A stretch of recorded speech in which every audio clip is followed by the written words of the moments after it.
नमस्कार साथियों, मैं हूं doctor Sanjay Kumar, gastro care hospital Bhopal से। एसिडिटी के बारे में हमने अक्सर बात की अपने वीडियोस में और आप सभी कभी न कभी एसिडिटी की समस्या से परेशान ज़रूर हुए होंगे। तो एसिड के बारे में जब हम और फर्दर बात करते हैं तो एक इम्पॉर्टेंट पैरामीटर होता है जिसको बोलते हैं पीएच। आप जानते हैं कि पीएच वो पैरामीटर है जो एसिड को एस्टिमेट करने या नापने के काम आता है। तो ऐसी सिचुएशन अक्सर आती है जब पेशेंट ऐसा कहता है कि मुझे एसिडिटी हो रही है, मतलब ये कि जो उसके पेट में बनने वाला एसिड है वो उसके फूड पाइप में आ जाता है और उसको सीने में जलन होती है। ये कॉमन एक्सप्लेनेशन है एसिडिटी का।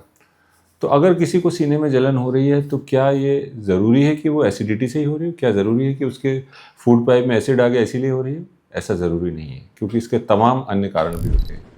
तो अक्सर हम लोग ऐसी स्थिति में फंसते हैं जब पेशेंट को लगता है कि एसिडिटी है और हमें कहीं ना कहीं संदेह होता है कि एसिडिटी नहीं है, तो हम लोग पीएच नापते हैं।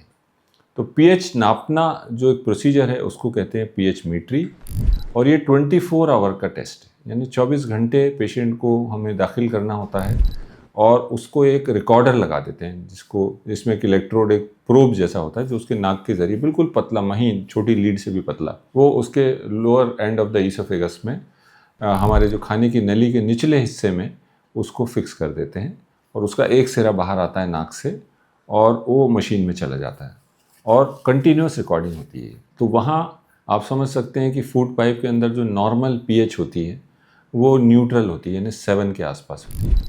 और जब कभी भी एसिड ऊपर आएगा, आप जानते हैं कि पेट में एसिड बनता है क्योंकि वो खाना पचाने के काम आता है। खाने में बहुत से ऐसे पदार्थ हैं जिनको ब्रेक करने के काम आता है। एसिड बहुत ज़रूरी तत्व है हमारे स्टमक का, परंतु इसको स्टमक में ही रहना चाहिए, इसको ऊपर लौट के नहीं आना चाहिए।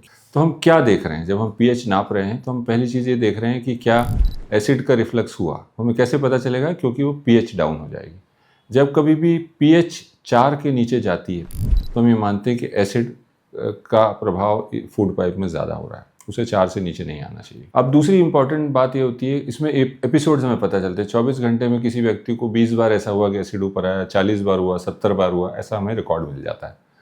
साथ ही साथ हम पेशेंट को एक इसमें मशीन में ऑप्शन होता है कि वो बटन दबाता है। उनको बोलते हैं जब कभी आपको ऐसा लगे कि आपके फूड पाइप में एसिड आ गया, आप इस बटन को दबाइए। आपको जलन हो तो आप बटन को दबाइए। तो जब वो ऐसा करते हैं, इस चीज़ को हम कोरिलेट करते हैं एसिड पीएच की रीडिंग से, तो हम बता पाते हैं कि इसको पेशेंट को क्या क्या स्थिति हो सकती है।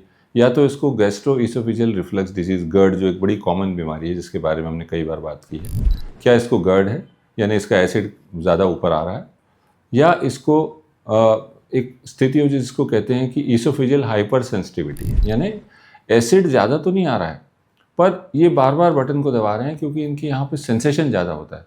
कम एसिड में भी उनको ऐसा महसूस होता है कि ज़्यादा आ रहा है और उनको जलन हो रही है, तो इसको हाइपर सेंसिटिविटी है। और तीसरा वो स्थिति हो सकती है कि पेशेंट का ज़रा भी एसिड ऊपर नहीं आ रहा परंतु वो बार बार जलन का कंप्लेंट करता है, तो इसको हम फंक्शनल हार्टबर्न कहते हैं। तो ये तीनों स्थिति को डिफरेंशिएट हम इसी से कर पाते हैं। तो जो तीसरी स्थिति, इसमें ऐसा भी हो सकता है कि इसको जलन हार्ट के कारण हो रही हो, क्योंकि हार्ट का सिम्टम्स भी यही होते हैं। दर्द और जलन को हम एक ही बराबर की इंपॉर्टेंस देते हैं। तो बहुत से पेशेंट हैं जिनको सीने में जलन के साथ हमारे पास आते हैं और एक्चुअली उनको हार्ट अटैक होता है। तो खैर उन स्थिति को तो हम वैसे ही क्लिनिकल बेसिस पर पहचान लेते हैं और ईसीजी करके तय कर लेते हैं। पर उन पेशेंट्स में जहाँ बात क्लियर नहीं हो रही, वहाँ पीएच मीट्री का बहुत इंपॉर्टेंस है। पीएच मीट्री का जो टेस्ट है उसको करने से पहले 7 दिन तक पेशेंट ने कोई ना कोई एसिड दबाने वाली गोली नहीं खानी होनी चाहिए। खाएंगे तो फिर वो सही रीडिंग नहीं आएगी। तो आज हमारा मैसेज ये है कि अगर आपको पेट से सीने की तरफ आती हुई जलन महसूस होती है, या आपका खाना गले में लौट के आ जाता है, या पानी गले में लौट के आ जाता है, गला आपका खट्टा हो जाता है, तो हो सकता है आपका एसिड रिफ्लक्स हो रहा हो। इसको यूँ तो हम सीधी क्लिनिकली भी समझ सकते हैं, अपने संकेत जो सिम्टम्स हैं उनके आधार पर भी समझ सकते हैं, एक एंडोस्कोपी के जरिए भी समझ सकते हैं। पर इसका बेस्ट टेस्ट यानी गोल्ड स्टैंडर्ड टेस्ट है जिसको कहते हैं 24 आवर पीएच मीट्री। तो जब कभी भी ऐसी स्थिति में आप फंसे, जब लगातार महीनों सालों से आपको सीने में जलन हो रही है और दवा से आराम नहीं आ रहा, या दवा से आराम आता है और जब बंद करते हैं फिर तकलीफ हो जाती है, तो पीएच मीट्री ऐसे समय में एक बहुत यूज़फुल टेस्ट है। तो ये जानकारी आपको पसंद आई हो तो हमारे चैनल को लाइक और सब्सक्राइब करें, और आपका कोई भी सवाल हो तो कमेंट बॉक्स में डालें। नमस्कार।